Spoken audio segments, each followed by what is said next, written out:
तो यार अब हम स्टार्ट करते हैं थोरैक्स। ठीक है, अब थोरैक्स में सबसे पहले हम बोन्स देख लेते हैं। ठीक है, कौन कौन सी बोन होती है। ठीक है, तो सबसे पहले जो हमारी मोस्ट प्रोमिनेंट बोन होती है उसे हम कहते हैं स्टर्नम। ठीक है, ये सारी होती है हमारी स्टर्नम।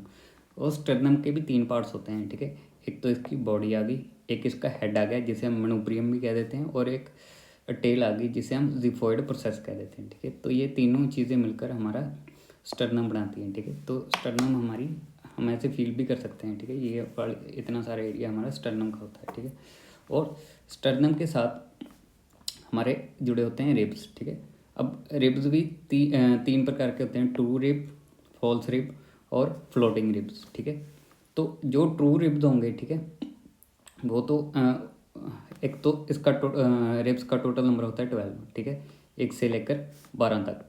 और जो 1 से लेकर 7 तक हमारे रिब्स होते हैं, ठीक है, उन्हें हम ट्रू रिब्स क्यों कहते हैं, क्योंकि ये सीधे डायरेक्टली हमारे स्टर्नम के साथ अटैच होते हैं। ठीक है, और 8 टू लेकर 10 तक हम इस रिब्स को कहते हैं फॉल्स रिब्स।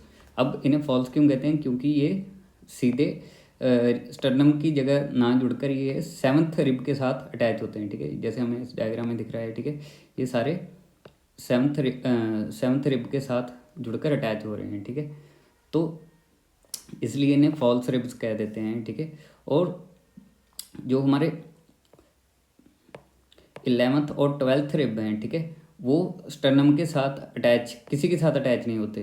ये पीछे दिख रहा है ना हमें, ये फ्लोटिंग, इन्हें हम फ्लोटिंग रिब्स कह देते हैं। ठीक है, तो हमने क्या पढ़ा, स्टर्नम, इसकी 3 पार्ट्स होते हैं, मनुप्रियम, बॉडी, जिफॉइड प्रोसेस, और 12 रिब्स होते हैं। ठीक है, 1 से 7 ट्रू रिब्स होते हैं जो कि स्टर्नम के साथ जुड़े होते हैं।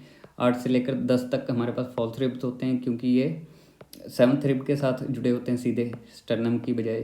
ठीक है, 11 और 12th फ्लोटिंग रिब्स को कहते हैं क्योंकि ये किसी के साथ अटैच नहीं होते, स्टर्नम के साथ या किसी के साथ अटैच नहीं होते। ठीक है, तो और एक क्लेविकल बोन होती है यहाँ पर हमारे पास।